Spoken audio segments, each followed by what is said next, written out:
ಶ್ರೀ ಸರ್ವೋತ್ತಮ ವಾಯು ಜೀವೋತ್ತಮ. ಇಂದು ರಾಮ ಜನ್ಮ ದಿನದ ಪವಿತ್ರ ಪರ್ವಕಾಲ. ಈ ಸುಜನರನ್ನು ಸಲುವುದು ರಾಮವೆಂಬ ದಿವ್ಯನಾಮ. ಜಗದ ಒಡೆಯನಾದ ಶ್ರೀಹರಿಯ ಹಿರಿಮೆ ಗರಿಮೆಗಳ ಕಥಾ ಸಂಗ್ರಹ ನಿತ್ಯ ಶ್ರವಣ ಮನನ ಮಾಡಿದರೆ ಬದುಕಿನ ಜೀವನ ಪಾವನವಾಗುವುದು. ನಿತ್ಯ ಜೀವನದಲ್ಲಿ ಮಾಡುವ ಅಸಂಖ್ಯಾತ ಪಾಪಕರ್ಮಗಳಿಗೆ ಪರಿಹಾರ ನೀಡುವುದು ಈ ರಾಮನಾಮವೇ ಶತಸಿದ್ಧ. ಕಲಿಯುಗದಲ್ಲಿ ಹರಿರಾಮ ನೆನೆದರೆ ಕುಲಕೋಟಿಗಳು ಉದ್ಧಾರವಾಗುವೆಂದು ಹರಿದಾಸರು ಪದ್ಯ ಬರೆದು ಸುಜನರನ್ನು ಉತ್ತಮ ಮಾರ್ಗಕ್ಕೆ ತರಲು ದೊಡ್ಡ ಉಪಕಾರ ಮಾಡಿದ್ದಾರೆ. ಸರ್ವೋತ್ತಮನು ಸಜ್ಜನರ ಉದ್ಧಾರಕ್ಕಾಗಿ, ಭಕ್ತರ ವಾತ್ಸಲ್ಯಕ್ಕಾಗಿ, ದುಷ್ಟರ ಸಂಹಾರಕ್ಕಾಗಿ, ಶಿಷ್ಟರ ರಕ್ಷಣೆಗಾಗಿ ಅನೇಕ ಅವತಾರಗಳನ್ನು ಎತ್ತಿದ್ದಾನೆ. ಅವುಗಳಲ್ಲಿ ಶ್ರೀರಾಮ ಅವತಾರ ಒಂದಾಗಿದೆ.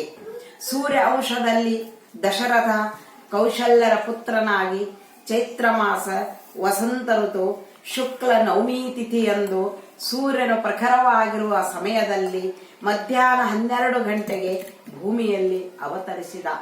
ನವಮಿಯಂದೇ ಜನಿಸಲು ಪುರಾಣಯುಕ್ತ ಕಥೆಯೂ ಉಂಟು. ದಶರಥನು ಪುತ್ರ ಸಂತಾನಕ್ಕಾಗಿ ಶ್ರೀಹರಿಯನ್ನು ಕುರಿತು 9,000 ವರ್ಷ ತಪಸ್ಸನ್ನು ಆಚರಿಸಿದ್ದ. ಅದರ ನೆನಪಿಗಾಗಿ ನವಮಿ 9 ಈ ನೆನಪಿಡಲು ಶ್ರೀರಾಮನು ಆ ನವಮಿಯ ದಿನ ಪವಿತ್ರ ಪರ್ವ ದಿನ ಭೂಮಿಯಲ್ಲಿ ಅವತರಿಸಿದನು. ಶ್ರೀರಾಮನು ನರನಾಗಿ ಕ್ಷತ್ರಿಯ ಅಂಶದಲ್ಲಿ ಜನಿಸಿ ರಾಜನಾಗಿ ನಮಗೆಲ್ಲ ಜೀವನದಲ್ಲಿ ಆದರ್ಶವನ್ನು ಹೇಗಿರಬೇಕು ಎಂಬುದನ್ನು ತನ್ನ ಗುಣಗಳಿಂದ ತೋರಿಸಿದ್ದಾನೆ. ಶ್ರೀರಾಮ ಚರಿತ್ರೆ ಸರಳವಾಗಿ ತಿಳಿದರೂ ಅವನ ಕೊಟ್ಟ ಗುಣಗಳು ಮಾತ್ರ ಆಚರಿಸುವುದು ಬಹಳ ಕಠಿಣವಾದ ಕೆಲಸವಾಗಿದೆ. ಈ ಕಲಿಯುಗದಲ್ಲಿ ಬಾಲ್ಯದಿಂದಲೂ ನಾವು ತಂದೆ ತಾಯಿ ಹಿರಿಯರ ಆಜ್ಞಾಧಾರಕನಾಗಿರಬೇಕೆಂಬುದನ್ನು ಎತ್ತಿ ತೋರಿಸಿದ್ದಾನೆ. ತಾನು ಆಜ್ಞಾಧಾರಕನಾಗಿ ಕೈ ತಾಯಿಯ ಮಾತಿಗೆ ವಿನಯದಿಂದ 14 ವರ್ಷ ವನವಾಸಕ್ಕೆ ತೆರಳಿದ. ಸಹೋದರರ ಪ್ರೀತಿಗೆ ಪಾತ್ರನಾಗಿ ಪ್ರಜೆಗಳಿಗೆ ಉತ್ತಮ ರಾಜನಾಗಿ ರಾಜ್ಯಾಡಳಿತ ಮಾಡಿದ. ರಾವಣೆಂಬ ದಶಶಿರದ ರಕ್ಕಸನನ್ನು ಅಸಂಖ್ಯಾತ ದುಷ್ಟರನ್ನು ಸಂಹಾರ ಮಾಡಿದ. ಭೂದೇವಿಗೆ ಮುನಿಗಳಿಗೆ ಸಂತೋಷವನ್ನು ಉಂಟು ಮಾಡಿದನು. ತನ್ನ ಅವತಾರ ಮುಗಿದರೂ ಕಲಿಯ ಬಾಧೆ ಸುಜನರನ್ನು ಸಲುವಲು ತನ್ನ ದಿವ್ಯ ನಾಮವನ್ನು ಈ ಭರತ ನಾಡಿನಲ್ಲೇ ಅಲ್ಲ ವಿಶ್ವದಲ್ಲಿಯೂ ಇಟ್ಟು ಹೋಗಿದ್ದಾನೆ. ಭರತ ಭೂಮಿ ಶ್ರೀರಾಮ ಜನಿಸಿದಂತಹ ಪುಣ್ಯ ಭೂಮಿ. ರಾಮವೆಂಬ 2 ಅಕ್ಷರ ನಿತ್ಯದಲ್ಲಿ ಸ್ಮರಿಸಿದರೆ ಸಂಸಾರದ ಭವನೆ ದಾಟಲು ದಿವ್ಯ ಔಷಧವಾಗಿದೆ. ಮನುಷ್ಯ ಜನ್ಮ ಕೊಟ್ಟ ಭಗವಂತನ ಋಣವನ್ನು ತೀರಿಸಲು ನಿರಂತರವಾಗಿ ನಾವು ಭಕ್ತಿಯಿಂದ ಸತ್ಕಾರ್ಯಗಳನ್ನು ಮಾಡುವುದರಲ್ಲಿ ಅವನ ಸ್ಮರಣೆ ಇರಬೇಕು. ಜಗನ್ನಾಥಸರು ತಮ್ಮ ಮೇರು ಕೃತಿಯಾದ ಹರಿಕಥಾಂಬ ಸಾರದಲ್ಲಿ ಮಕ್ಕಳಾಡಿಸುವಾಗ ಮಡದಿಯೋಳಕ್ಕರೆದಿ ನಲಿಯುವಾಗ ಅಂದ್ರೆ ಯಾವಾಗಲೂ ಭಗವಂತನ ನಾಮದಲ್ಲಿ ನಾವು ತಲ್ಲೀನರಾಗಬೇಕು. ನಿಷ್ಠೆ ಶ್ರದ್ಧೆಗಳಿಂದ ಕಾರ್ಯ ಮಾಡಿದರೆ ಯಶಸ್ವಿಯಾಗುವುದು. ಶ್ರೀರಾಮನ ಭೂಮಿಯಲ್ಲಿ ಅವತಾರ ಮಾಡಿ ಅನೇಕ ಆದರ್ಶ ಗುಣಗಳನ್ನು ತೋರಿಸಿಕೊಟ್ಟು ಹೋಗಿದ್ದನ್ನು ನಾವು ವಾಲ್ಮೀಕಿ ರಾಮಾಯಣದಲ್ಲಿ ಸುಂದರವಾಗಿ ಸವಿಸ್ತಾರವಾಗಿ ನೋಡಬಹುದು. ಕುಟುಂಬದ ನಿರ್ವಹಣೆಗಾಗಿ, ರಾಜ್ಯ ಆಡಳಿತಕ್ಕಾಗಿ, ಪ್ರಜೆಗಳ ರಕ್ಷಣೆಗಾಗಿ, ದುಷ್ಟರ ಸಂಹಾರಕ್ಕಾಗಿ, ಪ್ರೇರಕ ಶಕ್ತಿಯಾಗಿ ಶ್ರೀರಾಮ ಆದರ್ಶ ಗುಣಗಳನ್ನು ನಾವು ಕೊಂಡಾಡಬಹುದು.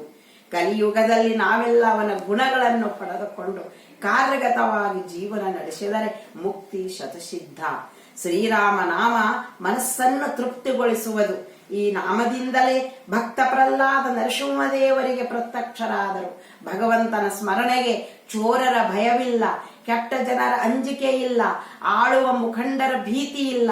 ಆದ್ದರಿಂದ ನಿತ್ಯ ಜೀವನದಲ್ಲಿ ನಾವು ಹರಿಯ ನಾಮಗಳನ್ನು ಮನಶುದ್ಧಿಯಿಂದ ಸ್ಮರಣೆ ಮಾಡಿದರೆ ಜೀವನ ಮುಕ್ತಿಗೆ ಸೋಪಾನ. ಶ್ರೀಮದ್ವೇಷಾರ್ಪಣಮಸ್ತು. ಹರೇ ಶ್ರೀನಿವಾಸ.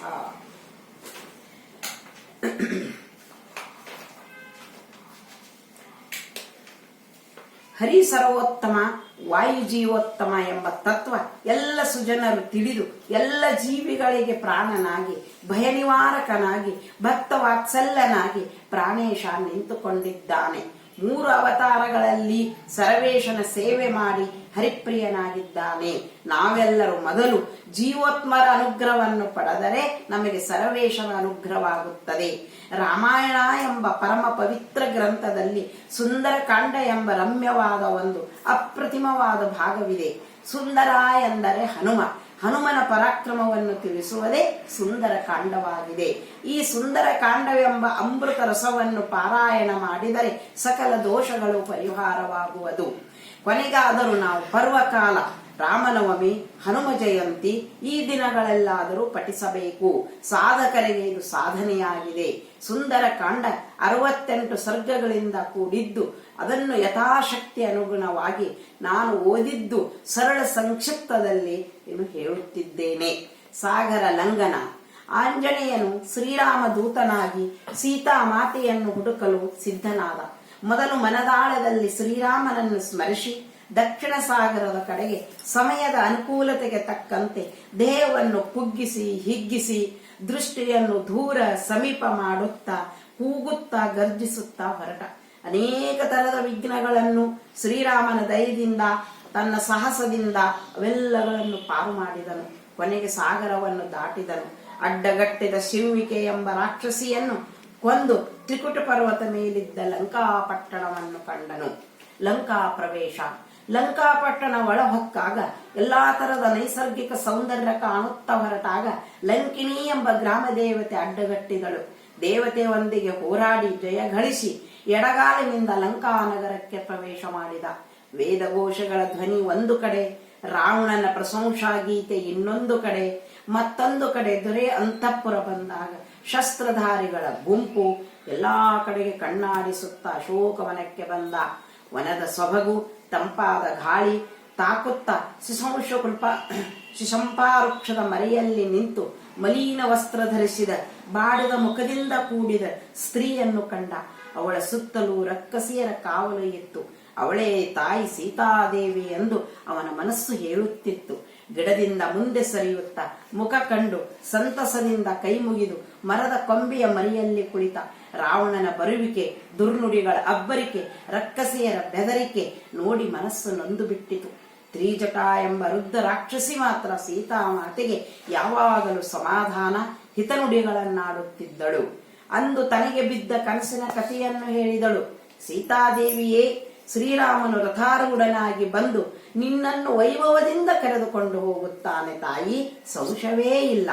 ಈ ರಕ್ಷಣೆಯ ನುಡಿಗಳಿಂದ ಸೀತಾಮಾತೆ ಕಣ್ಣು ತುಂಬಿ ಆನಂದ ಭಾಷ್ಮಗಳಿಂದ ಸುರಿದಳು. ಶುಭ ಶಕುನಗಳು.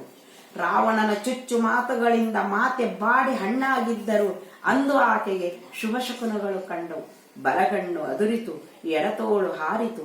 ಉತ್ಸಾಹಭರಿತಳಾಗಿದ್ದಳು. ಮರದ ಮರೆಯಲ್ಲಿದ್ದ ಹನುಮ ಶ್ರೀರಾಮನ ಕಥಾ ಕೀರ್ತನೆಯನ್ನು ಇಂಪಾಗಿ ಹಾಡುತ್ತಾ ಕುಳಿತಿದ್ದ. ತಾಯಿ ಸೀತಾದೇವಿ ಹತ್ತಿರ ಬಂದು ವಿನೀತನಾಗಿ ನಮಸ್ಕಾರ ಮಾಡಿ ಶುಭವಾರ್ತೆ ನುಡಿದ. ಶ್ರೀರಾಮ ಮುದ್ರಿಕಾ ಉಂಗರ ಕೊಟ್ಟು ಸಂತೋಷಗೊಳಿಸಿದ. ಸೀತಾಮಾತೆ ಸಂತೋಷದಿಂದ ಶ್ರೀರಾಮನ ಯೋಗಕ್ಷೇಮ ಕೇಳಿ ಬೇಗ ಬಂದು ತನ್ನನ್ನು ಕರೆದುಕೊಂಡು ಹೋಗಲು ಪ್ರಾರ್ಥನೆ ಮಾಡಿಕೊಂಡಳು. ತಾಯಿ, ಶ್ರೀರಾಮ ಅಪ್ರತಿಮ ವೀರ, ಅಲ್ಪ ಕಾಲದಲ್ಲಿ ಬಂದೇ ಬರುತ್ತಾನೆ, ನಿಮ್ಮನ್ನು ಕರೆದುಕೊಂಡು ಹೋಗುತ್ತಾನೆ. ಶ್ರೀರಾಮನಿಗೆ ನೆನಪಿಸಲು ಹೇಳಿ ತನ್ನಲ್ಲಿಯ ಚೂಡಾಮಣಿಯ ಹಾರ ಹನುಮನಿಗೆ ಶ್ರೀರಾಮನಿಗೆ ಕೊಡಲು ಹೇಳಿದಳು. ಸೀತಾದೇವಿಯ ಅಪ್ಪಣೆ ಪಡೆದು ನಮಸ್ಕಾರ ಮಾಡಿ ಹನುಮ ಅಶೋಕವನ್ನು ಧ್ವಂಸ ಮಾಡಲು ಸಾಗಿದ. ರಾಕ್ಷಸರ ಗುಂಪು ಎದುರಿಗೆ ಕಂಡಿತು. ಅವರೊಂದಿಗೆ ಹೋರಾಡಿ ಲಂಕಾ ಪಟ್ಟಣವನ್ನೇ ನಾಶ ಮಾಡಿ ಅಲ್ಲೋಲ ಕಲ್ಲೋಲ ವಾತಾವರಣ ಮಾಡಿ ರಾಕ್ಷಸರನ್ನು ನೆಲಕ್ಕೆ ಉರುಳಿಸಿ ಮುಂದೆ ಪಂಚಸೇನಾಧಿಪತಿಗಳ ಬಂದು ಕಾದಾಡಿ ಅವರನ್ನೆಲ್ಲ ಮರಣಕ್ಕೆ ಹಾಕಿದ. ಅಕ್ಷಕುಮಾರನ ಸಂಹಾರವೂ ಆಯಿತು. ಕೊನೆಗೆ ಮೇಘನಾಥನ ಆಕ್ರಮಣ ಅರ್ಭಟವೂ ನಡೆಯಿತು. ಬ್ರಹ್ಮಾಸ್ತ್ರ ಹೂಡಿ ಹನುಮನನ್ನು ಕಟ್ಟಿಬಿಟ್ಟ. ಚಿನ್ನದ ಕಿರೀಟ, ಸುವರ್ಣ ಆಭರಣಗಳ ಭರಿತ, ಚಂದನ ಲೇಪನ, ರೇಷ್ಮೆಯ ವಸ್ತ್ರ, ಲಂಕಾ ದೊರೆ ರಾವಣ ಎದುರಿಗೆ ಹನುಮನನ್ನು ನಿಲ್ಲಿಸಿದರು. ದೊರೆಯ ಬಿರುನುಡಿಗಳನ್ನಾಡಿದ. ನಾನು ಶ್ರೀರಾಮದೂತ ಎಂದು ಗಟ್ಟಿಯಾಗಿ ಹೇಳಿದ. ಮತ್ತಷ್ಟು ರಾಜನು ಅಪ್ರಿಯ ನುಡಿಗಳಿಂದ ಹನುಮನ ಕೋಪ ಹೆಚ್ಚು ಮಾಡಿದ. ಸಹೋದರ ವಿಭೀಷಣ ಮಾತಿನಂತೆ ಹನುಮನಿಗೆ ಉಗ್ರ ಶಿಕ್ಷೆ ಕೊಡಲು ಸಿದ್ಧರಾದರು. ಕಪಿಗೆ ಬಾಲವೇ ಚಂದ, ಬಾಲವನ್ನು ಕುರುಪು ಮಾಡುವುದೇ ಉಗ್ರ ಶಿಕ್ಷೆ. ಬಾಲಕ್ಕೆ ಬಟ್ಟೆ ಸುತ್ತಿ ಎಣ್ಣೆಯಲ್ಲಿ ಅದ್ದಿ ಬೆಂಕಿ ಹಚ್ಚಿರಿ ಎಂದು ಹೇಳಿದ.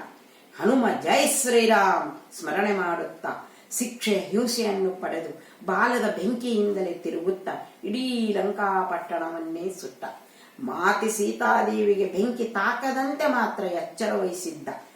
ಈ ಕಾರ್ಯ ಸಾಧನೆ ಶ್ರೀರಾಮನಲ್ಲಿಯ ಭಕ್ತವಾತ್ಸಲ್ಯ, ಪರಾಕ್ರಮ, ಅಗ್ನಿದೇವರ ಸ್ನೇಹ ಹನುಮನನ್ನು ಸರಾಗವಾಗಿ ಲಂಕಾದಹನ ಮಾಡಲು ಅನುವು ಮಾಡಿಕೊಟ್ಟಿತು. ಸಮುದ್ರದಲ್ಲಿ ಬಾಲವನ್ನು ಅದ್ದಿ ಶಾಂತವಾಗಿ ಹೊರಟ. ಕಪಿಗಳ ಭೇಟಿಯಾಗಿ ಎಲ್ಲ ವೃತ್ತಾಂತಗಳನ್ನು ವಿಸ್ತಾರವಾಗಿ ಹೇಳಿದ. ಕಪಿಯ ಸಮೂಹಗಳು ಆನಂದದಿಂದ ಹನುಮನ ಕಾರ್ಯ ಸಾಧನೆಯನ್ನು ನೋಡಿ ಆತ್ಮೀಯತೆಯಿಂದ ಪ್ರಶಂಸೆ ಮಾಡಿ ಸನ್ಮಾನ ಮಾಡಿದರು. ಎಲ್ಲರೂ ಕೂಡಿ ಸಂತೋಷದಿಂದ ಶ್ರೀರಾಮನ ದರ್ಶನಕ್ಕೆ ಹೊರಟರು. ಹನುಮನು ಸಮೀಪದಲ್ಲಿ ಬಂದಾಗ ಶ್ರೀರಾಮನನ್ನೇ ನೋಡಿ ಭಕ್ತಿಯಿಂದ ಶಿರವಾಗಿ ನಮಸ್ಕಾರ ಮಾಡಿ, ತಂದೆ, ಸೀತಾ ಮಾತೆ ಕ್ಷೇಮವಾಗಿದ್ದಾಳೆ. ನಿಮ್ಮ ಅನುಗ್ರಹ ಬಲದಿಂದ ನನ್ನ ಕಾರ್ಯ ಸಾಧನೆ ಸರಳವಾಯಿತು. ಸೀತಾ ಮಾತೆ ನಿರಂತರ ನಿಮ್ಮ ನೆನಪಿನಲ್ಲಿದ್ದಾಳೆ. ನೀವು ಬರುವ ಹಾದಿಯನ್ನೇ ನೋಡುತ್ತಿದ್ದಾಳೆ. ತಾಯಿ ಕೊಟ್ಟ ಚೂಡಾಮಣಿಯನ್ನು ಶ್ರೀರಾಮನಿಗೆ ಸಮರ್ಪಿಸಿದಾಗ ಶ್ರೀರಾಮನು ಕಣ್ತುಂಬಿ ವಿರಹ ದುಃಖದಿಂದ ಬಳಲಿದ. ತಾಯಿಗೆ ನಿಮ್ಮ ಪರಾಕ್ರಮ, ಕಪಿನ ಸೇನಾ ಬಲ, ಲಕ್ಷ್ಮಣನ ವೀರಭಾವು ಎಲ್ಲವನ್ನ ನೆನಪಿಸಿ ಅಲ್ಪ ಬೇಡಿ ಬರುವರೆಂದು ತಿಳಿಸಿದ್ದೇನೆ. ಈ ರೀತಿ ಸುಂದರ ಕಾಂಡದಲ್ಲಿ ಹನುಮನ ಪರಾಕ್ರಮ ಮತ್ತು ಸುಂದರವಾಗಿ ಪೌರಾಣಿಕವಾಗಿ ಬರೆಯಲಾಗಿದೆ. ಶ್ರೀರಾಮನ ಪರಾಕ್ರಮದಿಂದ ರಾವಣನನ್ನು ಕೊಂದು ಸೀತಾದೇವಿಯೊಂದಿಗೆ ರಥಾರೂಢನಾಗಿ ಅಯೋಧ್ಯೆ ನಗರಕ್ಕೆ ಶ್ರೀರಾಮನು ಬಂದು ಆಡಳಿತವನ್ನು ಮಾಡುತ್ತಾನೆ. ಈ ಸುಂದರಕಾಂಡ ಭಾಗವನ್ನು ಓದಿದ್ದು ಕೇಳಿದ್ದು ಯಥಾಮತಿಯಾಗಿ ಅನುಸಾರವಾಗಿ ನನ್ನ ನುಡಿಗಳನ್ನು ಬರೆದು ಈ ಪರಮ ಪವಿತ್ರ ಕಾಲದಲ್ಲಿ ಶ್ರೀರಾಮನ ಹರಿವಾಯು ಗುರುಗಳ ಚರಣಕ್ಕೆ ಅರ್ಪಿಸುತ್ತೇನೆ. ಹರೇ ಶ್ರೀನಿವಾಸ.